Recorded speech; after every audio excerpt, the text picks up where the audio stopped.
swordsmen who have managed to conquer half the world, the Rankandals.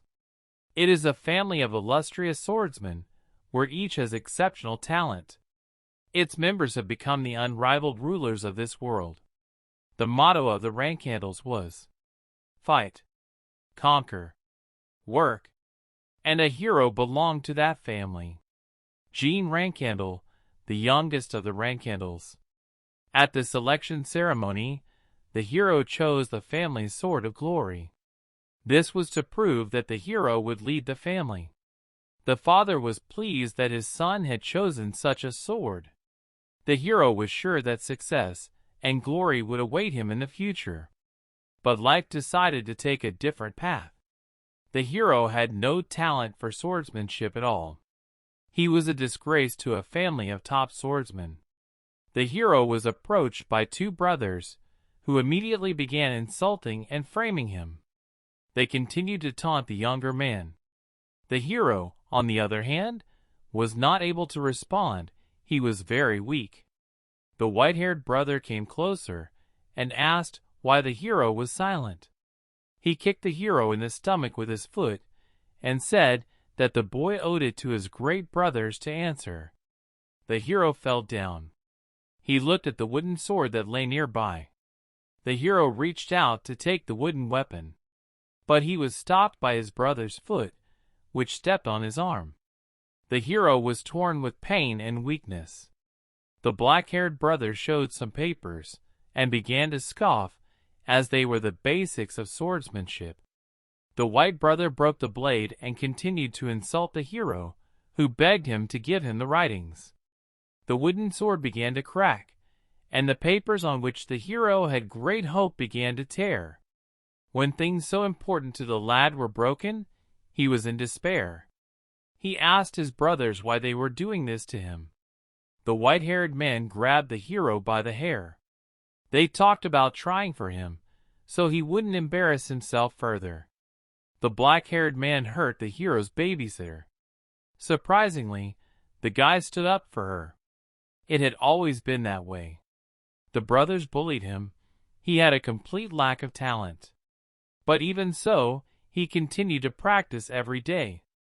The hero wanted to gain recognition, so he decided with diligence to become a good swordsman. After a while, the hero was kicked out of his family after all.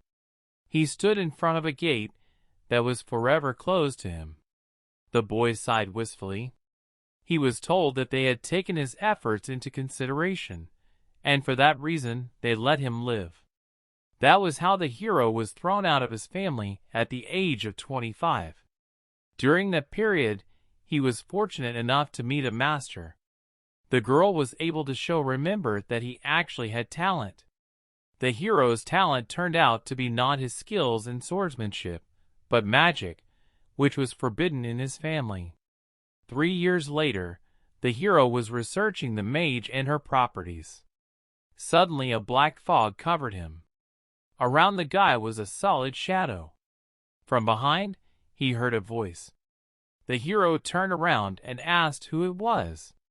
The creature introduced itself as a Sodaret, the Lord of Shadows. It turned to Jean. The creature offered to make a contract with him.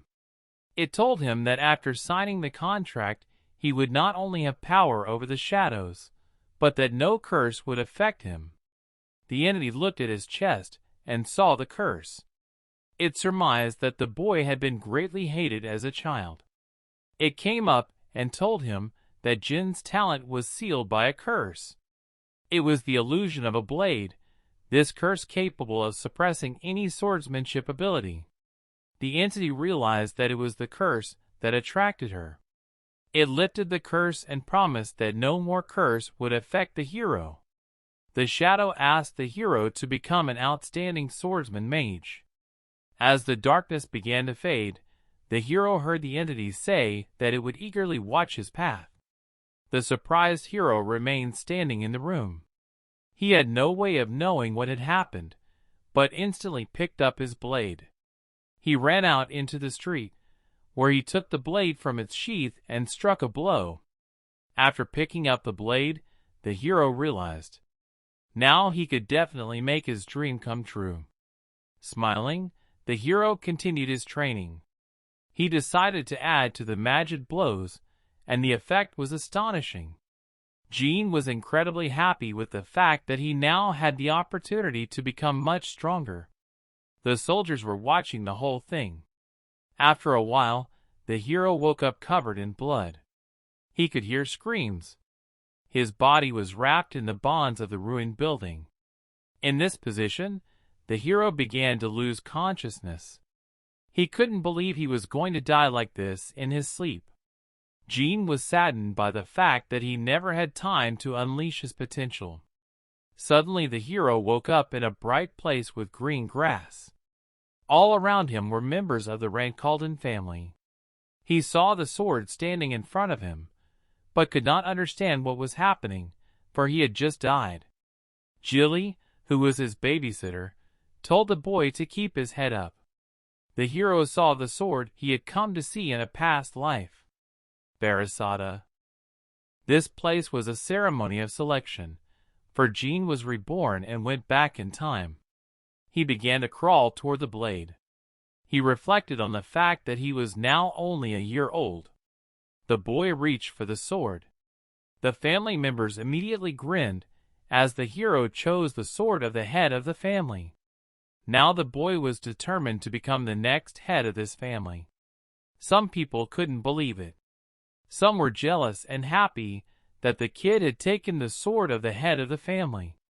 It was announced that the ceremony was over and the youngest had chosen the Barasada. Orders were given to take the child to Tempest Castle. 6 years later, the Castle of the Storm. The hero tried to reach for the bookshelf. He failed because of his small stature.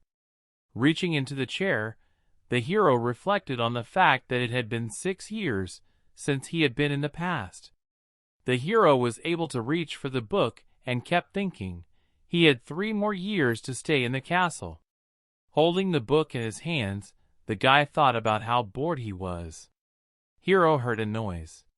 He asked what happened as he saw the frightened maid. She reported a dead bird in his room. The hero wondered. He most likely knew who would do such a thing in the castle. The voices of the older brothers were heard. They were the same brothers who had mocked the hero in the past. Black said he was sorry that the servants had discovered their gift first. White confirmed his brother's words and expressed disappointment that the hero had not received his gift. They asked if the boy liked the gift, and he looked down with a dead look. The hero knew these two would grow up to be ruthless killers. But now he thought of the fact that they were only 9 years old, though at that age they could kill a poor bird just to piss off their brother. The white one asked the hero not to roar, and the black one smiled. The hero did not respond in any way to the offenders.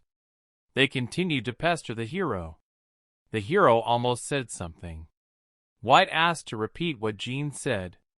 He grabbed the hero by the shoulder and was intent on punching him right in the face.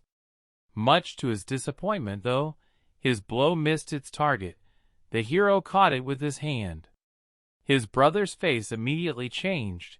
He even seemed a little scared.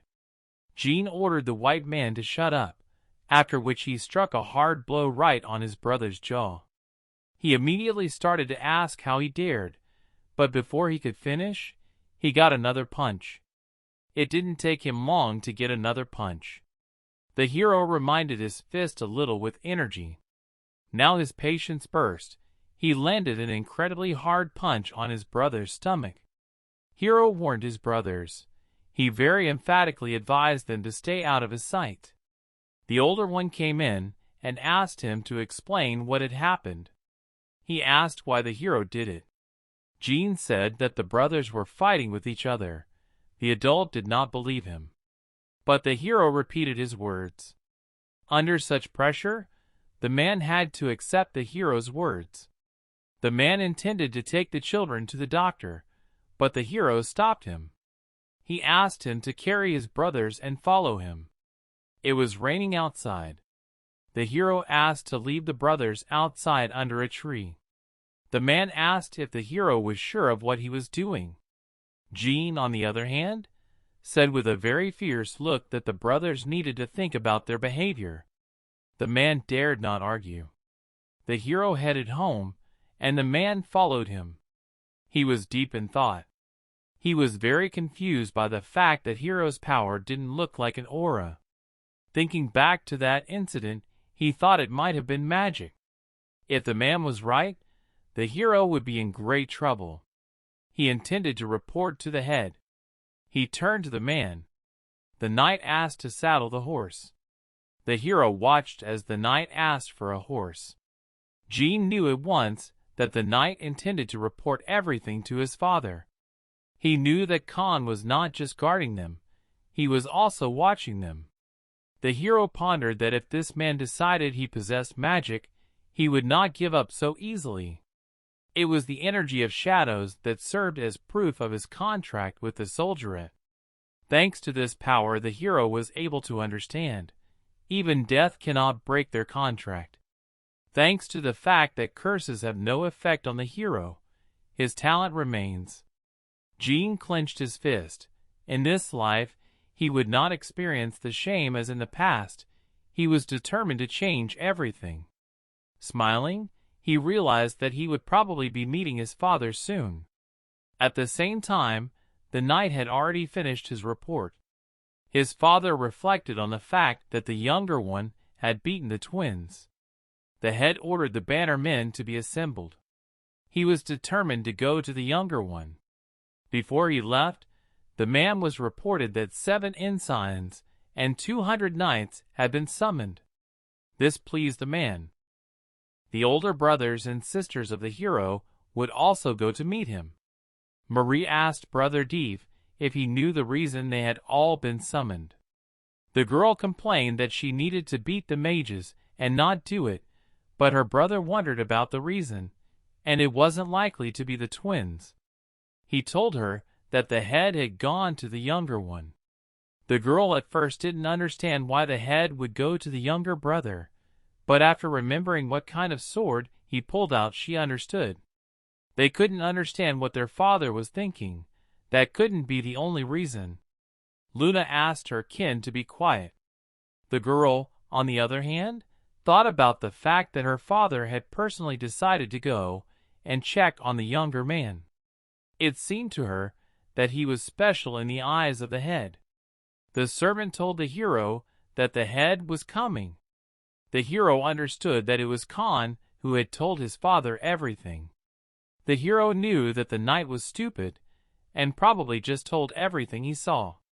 Jean had already imagined the knight's report in his mind, something along the lines of the guy is strong, and his power is not like an aura or magic.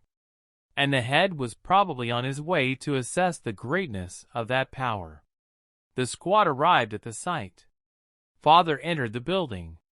He ordered the twins to be brought to him from the threshold. They arrived and knelt before the head. The father asked for the reason for the quarrel with the hero. They looked at each other and began to accuse their brother of attacking them for no reason. They also mentioned that Jean had struck them down with an unknown force that was unlike an aura. Also, the little ones started talking about how the power was like magic, which was forbidden in their family. They continued to accuse, and the older ones looked at it with a very oasis-eyed look. The father stopped the brothers. He told them to remember one thing once and for all: this is no way for them to survive in the Rankandle family.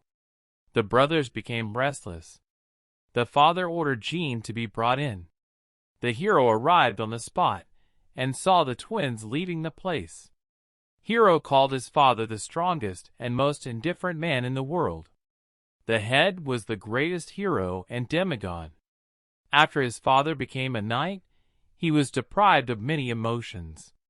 Now this man is obsessed only with the clan and its development. For such a man, someone without a talent for swordsmanship is just an empty space. But now the situation is different for the hero. In this life, he was determined to make everyone respect him. Jean walked into the room. His siblings stared at him intently. The hero got down on his knees and brought his master to him. The head asked why the son called him Lord and not Father.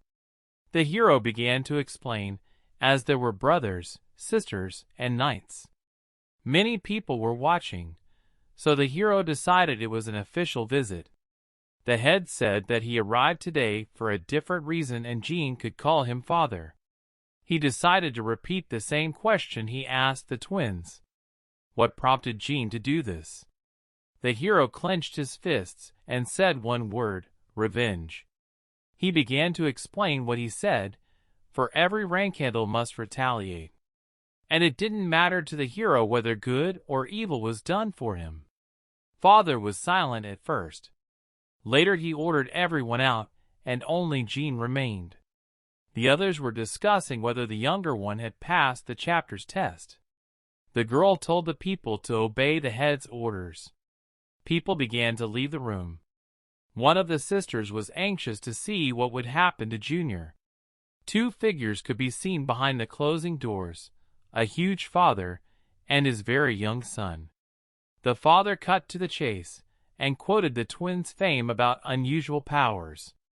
The head also reminded the boy that they were forbidden to use magic. He began to press the child and asked what kind of power he was using. He also warned Jean, because if it was magic he wouldn't just leave it at that. The hero decided to talk. Before he did so he thought that as long as his father knew about his powers, he would definitely not let it go. Because it is the power of Soldier himself. Jean said he didn't know what kind of power it was, aura or magic. He decided to summon this power in his hand to show it visually. He summoned this power and asked his father to help him figure it out. The reaction of the head was mixed.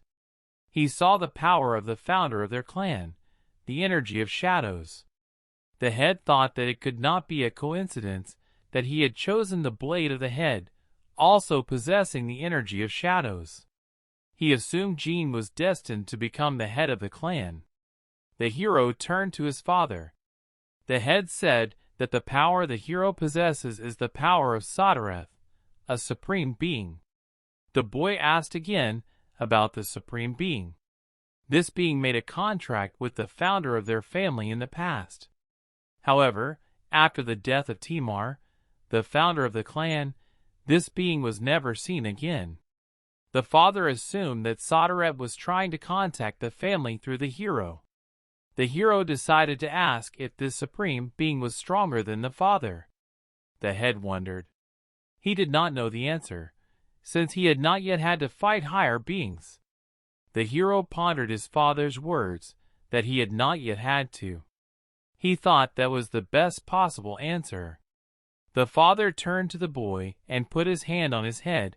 The head praised the boy for asking the question, for now he had a great subject to talk about. The head acknowledged that seeing the boy was the right thing to do. Finally, the father asked how the boy uses his power.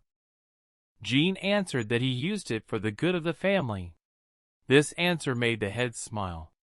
He did not seem to like that answer. His father reminded him of what the hero had done and ordered him not to lie to him. The hero understood that he would not get away with it so easily, so he decided to tell the truth. He uses his power to achieve his goals. The father thought again, but this time he liked the answer. As he left, the head promised to keep an eye on Jean. The hero was finally able to exhale freely, for the atmosphere was truly tense. He was glad that his energy was justified, but he was also surprised that the head was interested. Remembering the past, the hero realized that this life would be the exact opposite of the past one. Sister Marie gave her brother a gift. She called it a special gift from her older sister. The girl told him to boil it well, chew it thoroughly, and asked him to grow big and strong. The older brother was talking to Marie. Hero, on the other hand, pondered why it was for him. Hero opened the box, and the servant, who was nearby, was amazed. Inside was the heart of a phoenix. The hero was at once relieved, for it was a very valuable thing. Mari was a knight of the 6th rank, her nickname a Furious Wind. Though there was another that few people knew about, the Fury of the Southern Lands. The hero pondered why his battle-crazed sister had given him such a gift. If you eat the heart at a young age, you will not only become immune to fire, but also the growth of the body will be accelerated.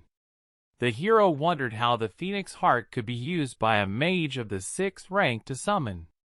Jean assumed that in this life, he might even be able to summon a phoenix. Jilly apologized for the wait, and brought what the hero requested. She made a wonderful soup, and told him what to eat before it got cold. The twins were watching around the corner. The hero told them to talk if they wanted it. The brothers started hinting for the hero to share the soup with them. The hero asked if the brothers really wanted the soup that badly, and they started dabbing. The hero told them to listen carefully. Eventually the twins ended up in a mine where they were digging in the ground. They were doing all this just to taste the soup. At the same time, there was a silhouette under the ground. It was a man shrouded in shadow. He was sleeping sweetly. The brothers returned home. When the servant saw them, she became nervous at once, for they were dirty. The hero congratulated the boys on their return and complimented them on their quick work, but the brothers demanded their soup. The hero pointed to the table, and said he was waiting for them there. When they looked at the plate, they saw a sad picture. All that was left of the soup was a small part of it in spoons. The brothers were angry, and asked if it would not be enough to give them a spoonful of soup. The hero said he did not specify how much soup the brothers would get for their work. Since in fact the hero kept his promise, there was nothing left for the brothers to do. A little later the hero left the house in a downpour. He went to the cave the brothers had told him about. Surprisingly, they had done a good job. The hero groped the wall and realized that a first-rank spell was enough for it. The hero accumulated Manu in his hand. He was very glad to have the opportunity to use it. He directed the attack at the wall, and a magic circle appeared on it. The wall was successfully destroyed, and many stones flew in different directions. Jean was glad that he had finally reached the place he wanted. It was the secret vault of the Rankandle family. The hero thought about the fact that in his past life he never got a chance to be here. Remembering his older brother's words, he knew he had to say the code phrase. Jean uttered, "The Rankandle child wants to comfort the Murican." After these words the door opened. This vault contains the secrets of the families that ruined the Rankandles. In a past life, the brother told the hero that he should not even know about this place. But even so, now that the hero has been reborn, these words have helped him. Suddenly the hero's eyes noticed a strange thing. It was a capsule with an unknown person inside. Looking closer, he saw that the man had scales on his face. Now it was clear that it was definitely not a man. Suddenly the hero was frightened. Remembering the code he had said, he could understand that the black dragon Murakan was in the capsule in front of him. Jean remembered a story that said that the founder of their clan defeated a black dragon, after which it sank into eternal sleep. The hero thought about it, and decided to leave, as he was more interested in books that contained the secrets of many clans. While the hero was looking for books, the dragon moved his fingers. The hero entered the room. Finally, Jean was able to find the library. The boy decided to start with the other swordsman families. Reading the book, the hero thought the theory was too complicated, as for third-level magic. The hero was frustrated that he couldn't take all the books with him, since he could easily get caught. He was determined to rewrite the books so no one would suspect him. So time passed, the hero copied, went home and read. Later he would go back to rewrite the books. Jean heard a noise. He jumped up from his chair. He thought he was imagining things, as it was impossible for someone to get in here. But a dragon burst into the library and asked who the guy was. Jean couldn't understand why the dragon woke up. What especially frightened the guy was that he had never heard anything about a dragon waking up in his past life. The boy decided to calm down and think. Since the dragon was a guardian, maybe he wouldn't touch the child if he showed him respect. The dragon was very angry at this kind of behavior. Muraka was furious at being called a pathetic guardian. He began yelling at Jean. He did not consider himself a pathetic servant. Later he yelled at the founder for telling the descendants such heresy. After a nervous breakdown, the dragon sat down and grimaced. It grieved him that the first person he saw upon awakening was the child. The roast went to Jean and asked him why he smelled shadow energy. The hero pretended not to understand the question. The man had been asleep for 1,000 years, but he still distinctly remembered the smell of dark energy.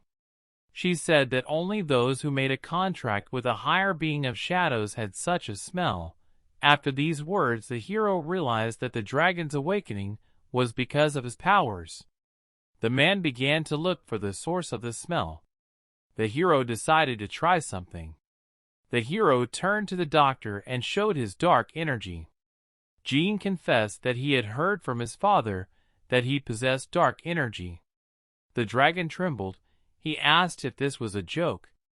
The man fell to his knees and seemed ready to cry. The one he had waited 1,000 years for turned out to be a child.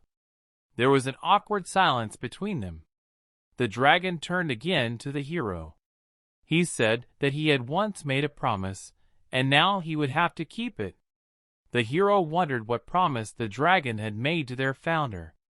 The dragon said he couldn't explain it now, and it was unlikely a child would understand.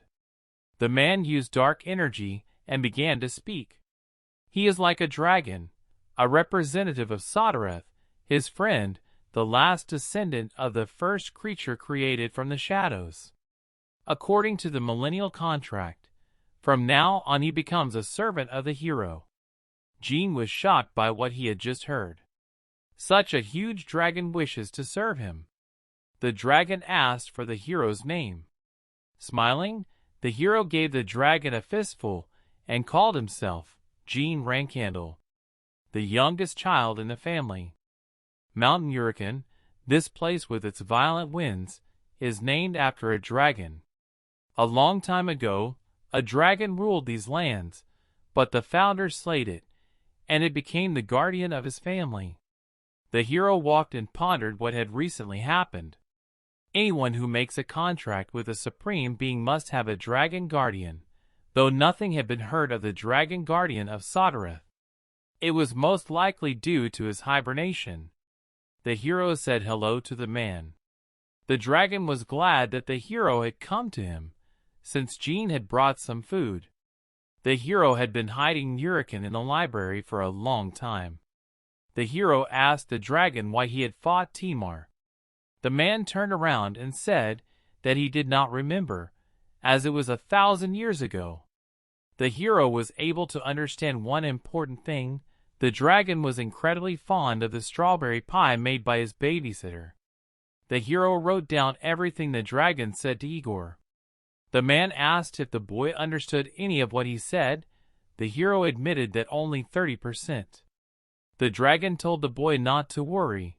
Many people his age can't understand anything, so the rest are even lazy. The hero said there are differences. He's not an ordinary kid, he's a Rankandle, he can't afford that. The hero had 12 brothers and sisters, other relatives as well. Jean confessed that if he wanted to crush them all, he would have to try hard. The hero asked how much the founder of their clan would have understood from the book. At the same time, the boy wondered how he would look compared to the strongest man in history.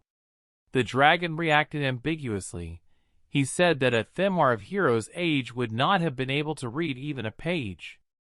The dragon admitted that theory is not always important, because the Themar hasn't read books and fought brilliantly.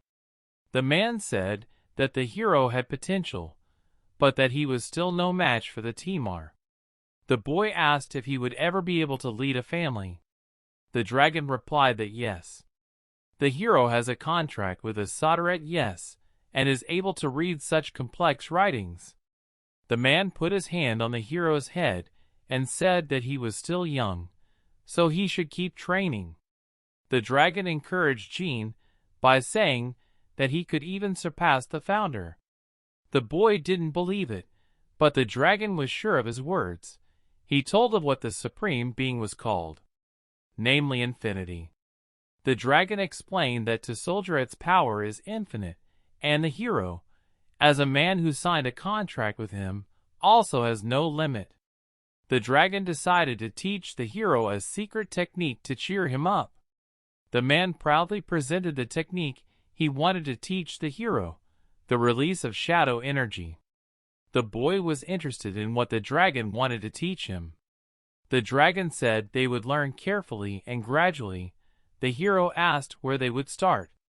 The man told Jean to learn how to unleash mana. The boy had the normal question in such a situation: why? The dragon explained that to release shadow energy, you need to be able to control mana flawlessly.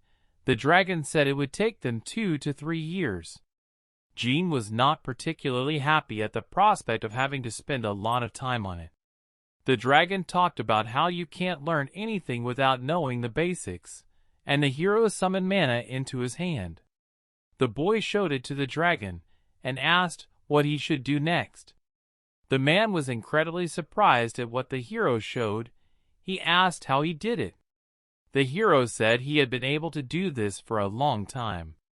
The dragon said that they need to learn how to move mana, and the hero instantly did what the man said. Seeing such speed, the dragon called the boy a genius and decided to show him what releasing shadow energy looked like. The hero was pleased and put his mana away. The dragon explained and paralleled doing. Shadow energy is drawn from shadows. A supreme being created all the shadows in their world. The shadows emitted by the dragon began to quietly flood the room. The shadows began to move, and the dragon continued. The hero, as the ambassador of a higher being in the future, could become the Lord of Shadows. The dragon asked the hero's opinion. Jean was fascinated by the power he was able to see. At the same time, in another place, the knight approached Luna, who was the hero's older sister. The girl said that they would soon handle the sweep, about 4 months to go. The girl had a wistful look on her face. Plucking her weapon from the corpse of the monster she had killed, she asked, "What do 9-year-old children like?" A little while later, the twins left Storm Castle, Hero wishing them good luck. The hero was hailed by his babysitter. She congratulated him on his birthday. The hero turned 9.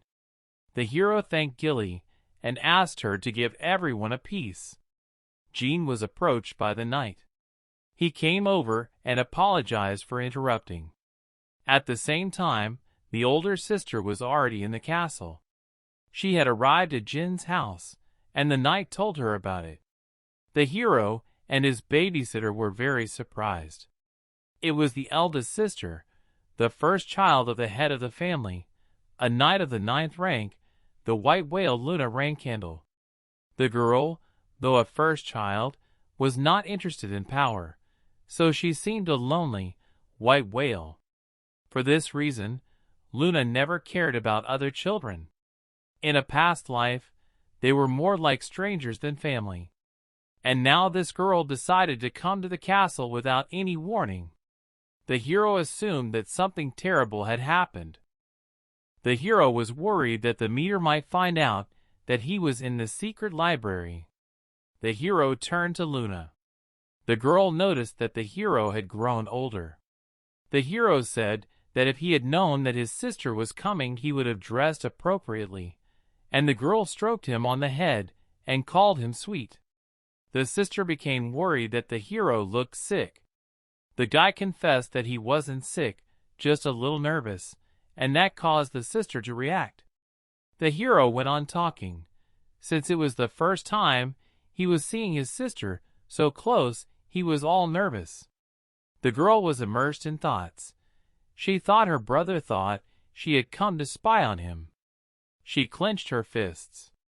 Her face looked grim, as she didn't even have it in her mind to follow him. She confessed that she had behaved disrespectfully. Jean didn't understand what was going on and asked what her sister was talking about. The girl said that she shouldn't have forgotten that the guy was a rain candle. The sister apologized with a saddened look. She got down on one knee and started talking. The girl wanted to ask Jean to talk in private. The hero was relieved that his sister wanted to talk to him. Jean said that of course he didn't mind talking to the girl. His sister sat down in a chair and expressed her desire to talk about something, which was the reason she had come. The hero asked his sister what she wanted to talk about. The girl confessed that from the moment her father came to see the boy, he had attracted the attention of the other siblings. The sister took her brother by the hand and told him that when he left the castle of the storm, the family would begin to watch him closely. The girl made a serious face and asked the hero not to get involved in the family conflict. The sister sincerely wanted the hero not to be hurt because of their family's custom. The hero was surprised and realized that this was the reason why she left the war for the throne.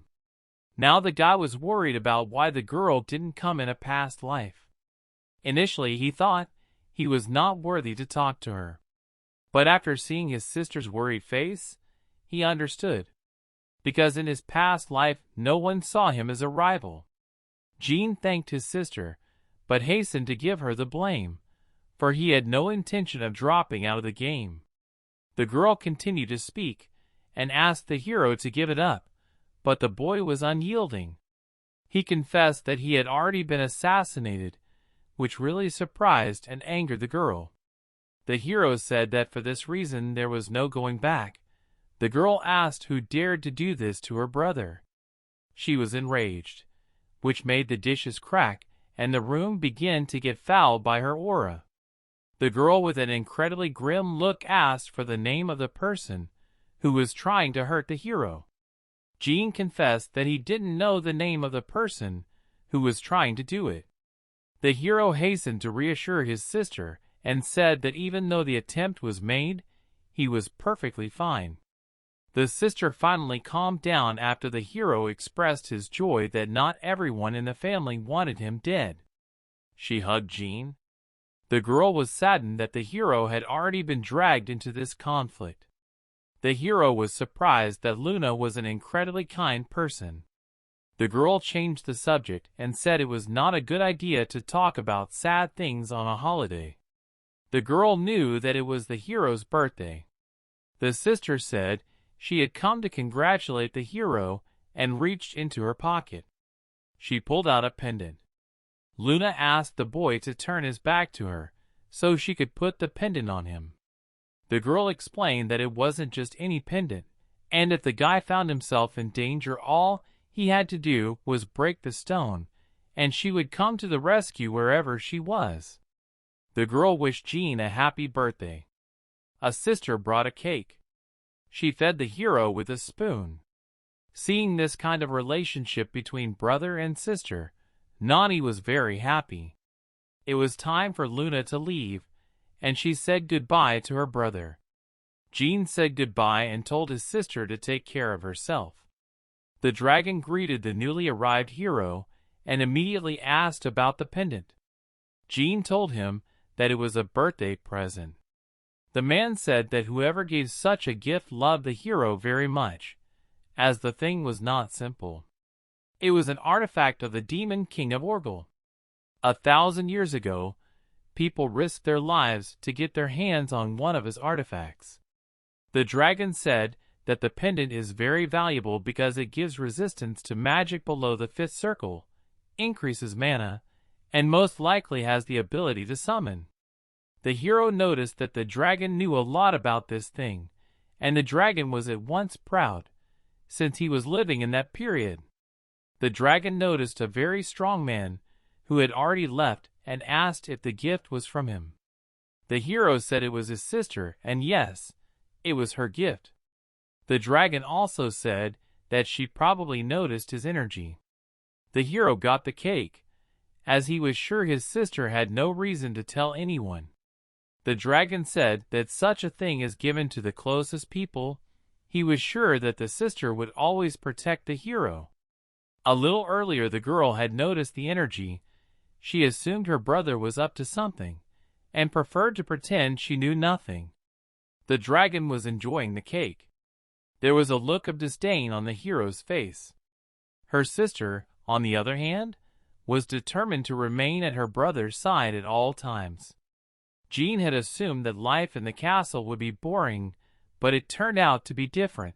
Goodbye and the hopes of his father. The heart of a phoenix from his sister Marie. A friendship with Luna, and even an acquaintance with the dragon of the Murican. A boy could not even dream of such a thing in a past life. Today, the hero turned 10 years old. He fought a knight, and struck a blow that the opponent successfully blocked. The opponent wanted to strike, but the hero was able to block the attack. The boy was advancing on a larger opponent, but he easily blocked his blows. The knight stared at the hero with an eerie look. The knight could now understand why the head himself was interested in Jean. From the look in the hero's eyes, he thought the boy was assessing whether he was fit to be a teacher. The knight decided to finish his training. He turned to the hero. The knight confessed that he was honored to train Jean. He promised to do everything in his power to train the hero. Jean said that in such a case, he would rely on the teacher. The hero looked at the burning candle. He decided to put his finger in the fire. A smile appeared on the boy's face. Nanny was worried about Jean, but the hero reassured her that he had developed a resistance to fire. Nani said that this is the first time she has seen the effect of the phoenix heart. In fact, the hero only ate half the heart. He intended to finish the rest in a couple of years. The babysitter asked to tell the hero in advance what he would need, for they were leaving at dawn. The girl turned her attention to the hero's books. She asked if she could take them on the journey, and the boy agreed, as he intended to read them on the way. The nanny asked if she should take anything else, but the hero refused.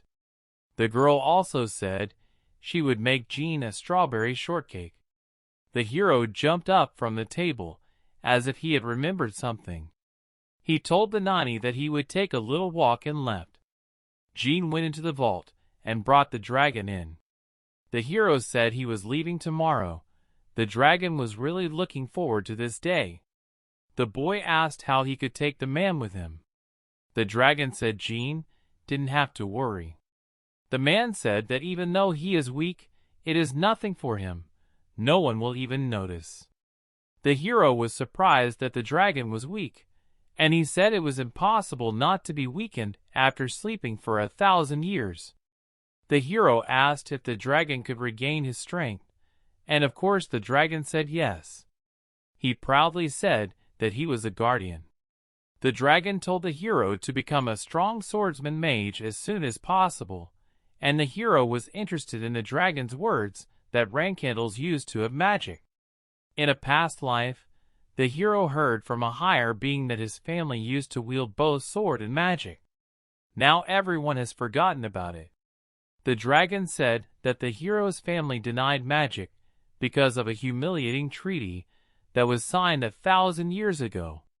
The dragon confessed that even though he is a guardian, no one is likely to be happy to see him return. But if it had happened 1,000 years ago, they would have been honored. The hero reacted unemotionally to the dragon's words again. The dragon said that he will hide well, so they can go together. The hero said he cared about the place where the dragon slept, for if anyone found the vault, it would be empty. The man was angry, for he is proud, and is the dragon of shadows himself. The hero removed the dragon's hand and the dragon told him he would cast an illusion, though because he was weak it wouldn't last long. True, the dragon was intent on regaining his strength soon, so he didn't think it was a problem. Jean thanked the man. The hero said he had a gift for him. The gift, however, was a pie made from the first strawberries of the year and wine that the boy had swiped. The dragon was incredibly happy with such a gift. He even started drooling. The dragon was now in a good mood and asked to be introduced to the nanny. The nanny voiced her concerns to the hero, and that he should be more careful. Jean told the girl not to worry, he would invest the full amount. The knights, Jerome and Holtz, arrived and brought the young lord in. They were the hero's guards, and he said he would trust them. The whole group headed out on their journey. They were on their way to the carriage. As they walked, the hero thought about the fact that now his journey had finally begun. As it was now on its way to the Rankandle estate, the Garden of Swords. The carriage was on its way. Nanny looked wistfully out the window and complained about the heavy snowfall. The girl said that it would be necessary to redo the snowfall in the village, as the road will be swept away. The babysitter also said that if there is too much snow, they will not be able to teleport. Suddenly the carriage rattled. The guard said that they were ambushed and ordered the hero and his nurse to stay inside. The nanny told the hero that the knights were of the 7th rank, so everything would be fine. They were attacked by a detachment of about 20 men. There were mages, warriors, maybe even archers. The girl said that it is unlikely that there is someone above the 20th rank. The hero became nervous. Jean told Jilly to get out of the carriage immediately. The girl did not understand, but the hero explained the knights were not to leave it unattended under any circumstances. Someone had to stay. After these words, the girl's face immediately changed. She assumed that one of the two was a traitor or an impostor. Jean said it was more likely that something had been planted in the carriage, and they needed to leave. The girl said she understood. Nanny covered herself with an aura and said she would protect the hero. Taking the boy in her arms, the girl broke free from the carriage. They began to retreat. The nanny said that as soon as they arrived she would get the punishment she deserved, and the hero reassured her that there was no need to think about it. The hero said they needed to go back as he was determined to make sure of one thing. The guy speculated that the ambush might have been set by their allies. What bothered the hero was that they hadn't chased him. He didn't seem to be their target. The red-haired man ordered his men to find Jean. Nani and Hero looked on. The men who attacked them were a Utah family that was part of the Mithel family of mages, and the Black King's mercenary unit. The mage spotted the hero and his Nana and shouted to his allies. The hero's allies were intent on protecting him. The captain of the Black King's detachment arrived. The hero looked at the knights and realized that they were not traitors but impostors, as if they had the 7th rank, they would have easily made it. The knights pointed their weapons. Nani yelled at them, and said what and asked what they wanted. The enemy smiled.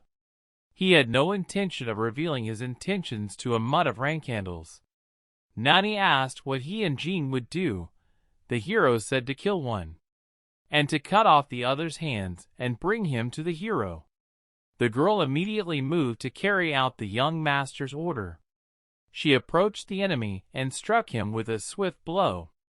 The second traitor saw the death of his partner and was frightened. He tried to attack, but quickly lost his arm. The girl continued to attack, and soon the enemy's second arm was severed as well. The knight lay on the snow without both arms. The girl looked at him wryly and dragged him to Jean. She begged him in front of the boy. And the hero explained that to be a Nani, you have to be a warrior of at least the 7th rank. The hero said that if they wanted to kill him, They should have sent more high-ranking knights. But the enemy started yelling. He said it was just a warning and their family was going to end soon. The hero said he understood, and he wanted the same. He said with a terrifying vid that the reign of the Rankandles would end and the reign of Jean Rankandle would begin. The enemy was incredibly angry. He shouted the glory of the great Zippel family. Jean's mind immediately went blank. This was the famous family of mages that ruled the other half of the world, the Zippel. Unlike the Rankandles, who honed their sword skills, they honed their magic. 1,000 years ago, the Zippel and the Rankandles made a humiliating pact that made it illegal for the Rankandle family to use magic. The hero wondered who would dare to do such a thing, and it turned out to be only Zippel ambassadors. Jean said to ask for the enemy's body somewhere, for there was no point in talking to him. The enemy cried out to be killed, and Nani dragged him away. The hero wondered if this was not an order from the Zippel leaders. Most likely their subordinates would do whatever they wanted. The hero wondered if a normal disguise could not fool a warrior of the 7th rank. Then the hero assumed it was the work of one bastard. The girl reported to the hero that she had done as he asked. The hero approached the red-haired man and asked if he was the captain of the Black King's squad. The hero thanked the man, for thanks to their detachment's distraction, he managed to survive. Jean told the man to take care of the teleportation gate. He also said that he would receive a reward from his family. The knight was surprised by Jin's tremendous confidence. After all, he was only 10. The man even reflected on the hero's words when he promised to lead his family. Now he supposed that it might not have been just a childish fantasy. The commander ordered his men to watch their behavior. The men didn't really understand why they were doing this, but the commander reminded them that it was an order. Nanny told the captain what they were ready to depart. The man was visibly nervous and said it was time for them to go. They walked up the snow-covered mountain, discussing whether it was okay to leave the bodies of their enemies there. The hero said it would serve as a lesson for those who might want to do the same thing. The nurse said they would reach the village in 2 hours. The hero turned to the Nani as he noticed that she was a bit strange. The hero told the girl not to worry about what happened, because even Han, the 9th-ranked knight, didn't notice anything. The hero told the girl to calm down, because she is only a knight of the 7th rank. The girl apologized profusely. The hero reflected on the fact that she was exactly the same as in his past life. The fate of every Rankandle Nani is tied to the fate of the child entrusted to her. Jilly was also his nanny in his past life. Because of the hero's lack of talent, she also had her share of grief. Even so, the girl never blamed the boy, and when the hero was cast out, the Nani was similarly cast out. Even so, she only bowed her head and apologized for not being able to serve the hero properly. The hero had no intention of being hard on the girl, though he was sure she should temper her character. The girl turned to Jean and said she would accept any punishment. The hero ordered the girl to stop blaming herself. He said that as long as Jilly was his Nani, she was his only guardian. Hero said that if she continued to worry about nothing, it would cause a lot of problems in the future. Jean said he wouldn't say it twice. The girl humbly said it would never happen again. The girl wondered how much Jean cared about her. She was determined to protect the hero, for he was trying for her good.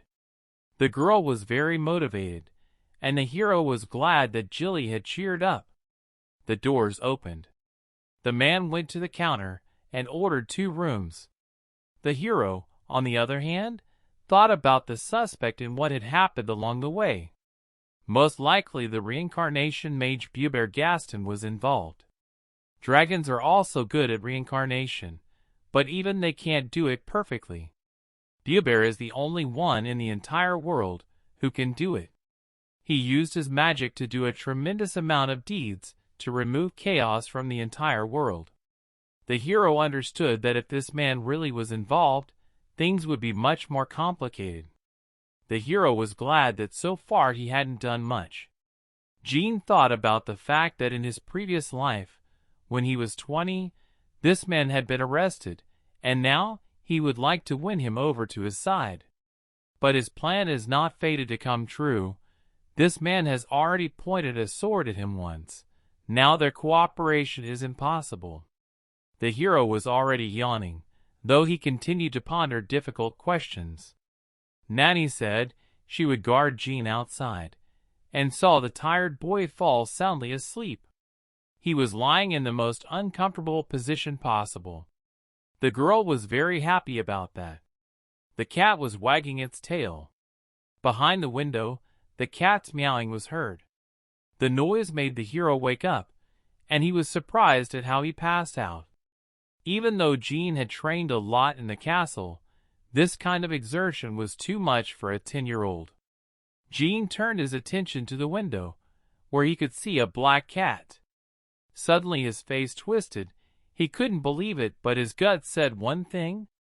He remembered the dragon's words about being able to be near him, and no one would know about him. Jean spoke before the cat. The dragon was angry. Jean let him in, and said that he was incredibly surprised to see him like this. The hero said that he assumed the dragon would become one of his servants, such as a stable boy. The dragon turned back into human form out of rage, and yelled at the boy. His foot caught on a tile, and he fell down loudly. A babysitter ran into the room, ready to kill the troublemaker. Seeing an unknown man near the young gentleman, her aura immediately covered her, and she was ready to attack. The girl grabbed the dragon and, threatening her weapon, ordered her to tell him everything he knew. The hero, in an attempt to stop Jilly, called her name. After that, the dragon's face changed. He stood up and said with a loving look that he was very happy to meet his strawberry tart.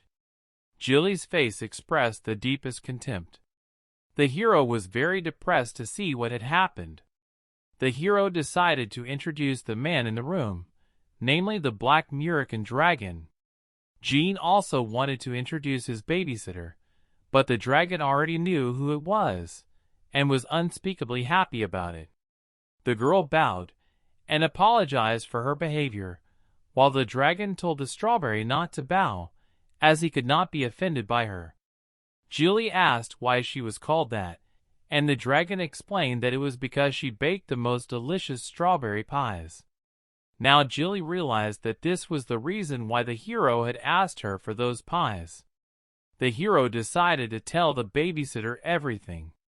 After hearing the boy's story, the girl was saddened that she didn't know so much about Gina. The hero apologized to the girl. But when she heard that the hero had a contract with a supreme being and could use magic, she was very happy. The hero asked the girl not to tell what she knew. The dragon told the girl not to worry, as he is always there for the hero, and she thanked him. Jilly asked about the noise she heard. She thought it was from the transformation, but it turned out to be a little different. The dragon had just fallen. Nanny immediately became worried, as she was no longer sure if he could be trusted.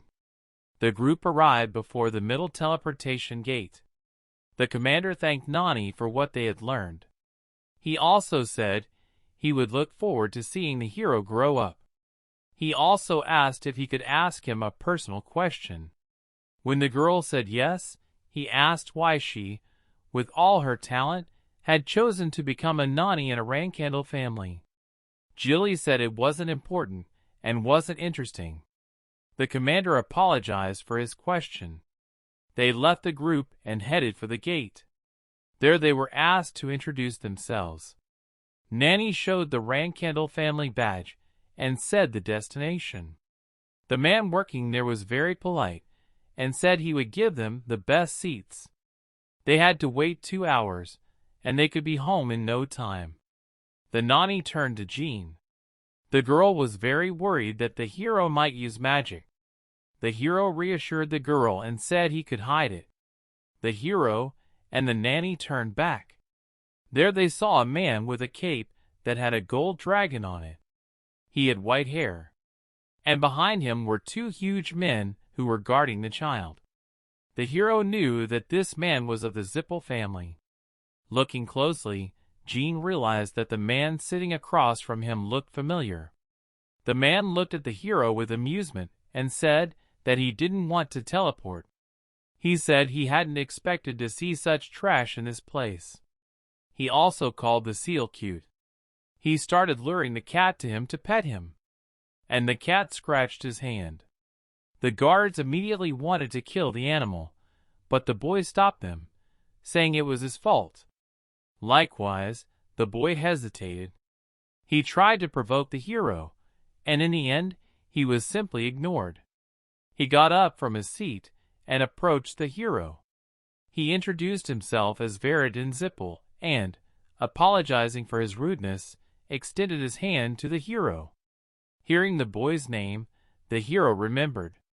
It was the brilliant mage, who would most likely become the next head of the Zippel family. The hero had previously thought that this man's abilities were unattainable, but now the situation was a little different.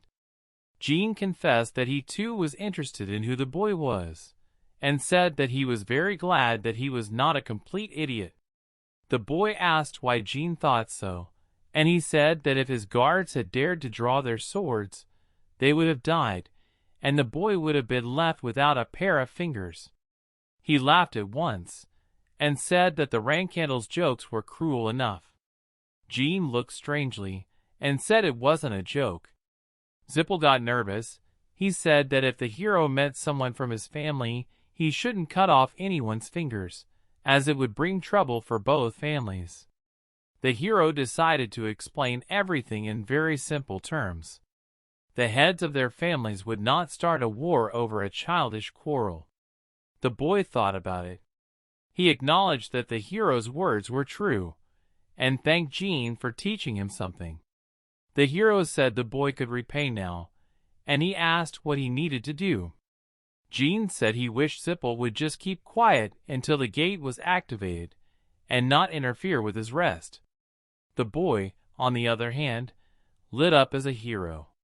He was very curious about who the hero would become, and didn't hesitate to show it, while the guards asked him not to lose face. Jean was very depressed by this boy's behavior, as it was inadequate. The teleportation was announced to begin. They were warned that it could cause headaches and nausea. The boy jumped up and said he would look forward to their next appointment. Jean, on the other hand, said he hoped it would never happen. The hero arrived at his destination. He was greeted by Pedro, the other manager of the house. The place was very beautiful. One could see the place where the hero had once raised a blade belonging to the head. It was the main castle of the Rankandles, and also the Garden of Swords. The Garden of Swords was a place where people who had contributed to the family could leave their sword. The hero in his past life dreamed that when he died, he would leave his sword here. Though remembering the past, he was very weak, neither a leader nor a blade. The hero knew that now, the situation was very different. For now his life in this worthless place was taking on meaning. The hero arrived at the place where his brothers, sisters, and father were already waiting for him. His mother greeted the hero. Jean greeted her back. The father noticed the kitten on the hero's shoulder. The head asked if the hero had picked up a stray cat, and Jean said he had taken it in. The father was interested that the hero had corrected his father's words. He said he was glad that the hero knew how to pick up words, because that's how a real Rankandle should answer. The mother picked up the kitten and asked its name. The hero called the cat Moth Rankandle. The brothers immediately became indignant, as you can't give their last name to any animal. The head asked for a halt to the showdown. The father asked the hero why he gave that name to the cat. Jean said he gave it that name because he was willing to be responsible for it. The boy said that even though it was an ordinary cat, it was the first one he had adopted, so its name must be meaningful. The father said the boy's words were funny, and asked if he understood the significance of their last name. The hero said he understood it, and promised that anyone who tried to hurt him would pay for it. The father said that the boy had a talent for finding enemies. He pointed to the family, and asked if Hiro saw them staring at him. Jean said he probably had, but he also had another talent, which was getting rid of his enemies. His father was unspeakably pleased with this answer. He told his other children to be more careful, in case they wanted to get a hold of this child. For years past, it was summer. The hero was already 14 years old and a knight of the 2nd rank. The man said that their training was over. The hero was surprised that it was only morning training. Garen reminded the hero that Sister Luna wanted to train him. The hero had forgotten, so he decided to have something to eat before the training.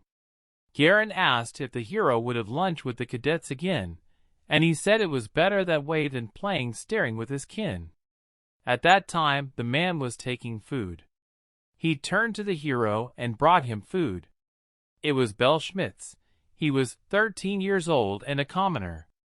More specifically, because of a lag in training, he had been stripped of his rank and banished. Jean asked his friend if the food was good.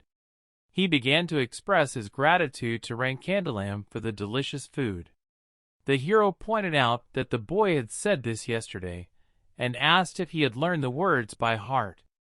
Jean told his friend to behave more carefully, for it was his talkativeness that caused him to be looked down upon.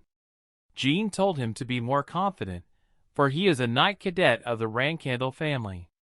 The latter immediately became despondent, as he had terrible grades and did not even reach the 1st rank, and the hero said that even to become a cadet is not easy. Jean said that a friend is better than peers, who did not manage to get here. The hero, seeing such a pure and sincere man, understood why he was mocked. But the hero could not understand one thing: how such a man in his past life became a ruthless killer. The hero, when he found out in his past life about this guy's suicide, was upset. A friend interrupted the hero's musings and said that he was not hungry, and he could take the food for himself. Now the hero was determined to personally see to it that this kid was not kicked out. Now the hero had no intention of repeating the mistakes of the past. The hero walked and thought about his abilities. He had a 2nd level of shadow magic release, a 2nd level of swordsmanship, and a 4th level of mana. Jean knew that so far it was going well, and soon he would move to the 3rd level of swordsmanship. His sister greeted her beloved brother and told him that they would be continuing their last training session. The girl advised that this time it would be a little different. She said that a hero's heart is his eyes, and he must look with his heart. Jean had never even heard of such training, but he had no choice. The girl explained that it was very important for people living in fencing to open their inner vision. His sister told him not to open his eyes. The hero pondered that only knights of the 7th rank can master the inner breath. Also, usually the inner vision is achieved by dispelling the aura, but when hears sister, he cannot do so. Still, Jean decided to trust Luna and do as she says. The sister complimented the hero and said he could go. The girl assumed that the hero would be quick to deal with it, but he exceeds her expectations every time. The sister was sure that the hero would be able to figure things out in a couple of years. Luna smiled and thought about her brother continuing to grow. Hero returned to the training ground. The rest of the cadets were standing there. The teacher announced a decisive sparring match. Whoever gets a good grade the fastest will become a knight strider. The teacher told the hero that it was also an important moment for him, as the rose promised that if the hero defeats 10 opponents, he will be able to start training in an advanced group as early as next year. Jean turned his attention to his friend, who was incredibly nervous. The hero was very puzzled as to what he should do to keep his friend from being kicked out. The teacher announced that everyone would have 3 battles. The top 10 would fight one-on-one with Jean. Sparring began. The teacher gave instructions to the students. Another sparring began, where the boy immediately took the initiative. The duel ended in victory. It was very easy for the hero. Mesa came out next. The hero knew she was one of the few who would graduate. The girl promised to be Jean, and he said he was looking forward to it. The fight began. The girl threw a punch, which the hero blocked. The hero understood that there was no way the girl could beat him, even though she was stronger than in her previous life. The hero parried the attack. He began to make a huge number of lunges at the girl, who somehow blocked them. Mesa noticed that the hero was hitting with regular punches, though he had beaten with different techniques before. The girl couldn't understand, but after thinking for a while she understood. She thought that the hero underestimated her. She mustered her strength and struck hard. The other students watching the fight were shocked. The hero continued to block the girl's attacks. She jumped up preparing to land a hard blow, but the hero easily slammed her sword down. Before the girl knew what had happened, the hero put his weapon to her throat. Jean said that the fight was good. The boy also looked at his blade and realized that it was no longer good for fighting. The girl realized that all of the hero's attacks were one place on her blade. The girl turned to the hero and promised to devote herself entirely to training to defeat the hero in the future. After this fight, the hero continued to make a succession of victories. Because of their fight, everyone understood that they couldn't win and were depressed. The hero had just defeated his 10th opponent, ending his duel. The teacher congratulated Jean on moving up to the advanced group from next year. The teacher said they could call it a day and go to lunch. There were about 10 minutes left in the competition, so the hero asked for one more fight. He called out his friend's name. Bellup got nervous, and the hero ordered him into the arena.